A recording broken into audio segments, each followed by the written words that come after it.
Hi guys, good morning. Ayan. Ang ating mga kakain ngayon ay puro leftover. Ayan, ito ay leftover na tinapik. Ito yung natira kahapon ni ref ko. Sarap. Carmela. And, ayan. Gusto rin ito ni Carmela. Yung ating tinapik kahapon.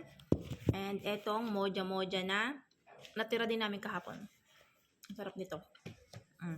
1, 2, 3, 4, 5, 6, 7, 8. 8 pieces na. Ayan siya guys. Yung ating moja-moja. Sarap. Ang sarap din ito. Milky. Ano ba hindi ko natikman kahapon? Itong green. Buko pandan. Yan. Ito, buko pandan.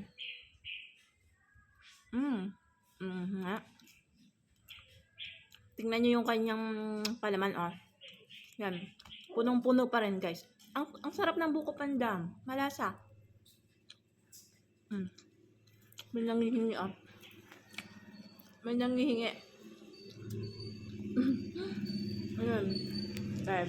Tapos yung ating tea. Yan. Kain tayo.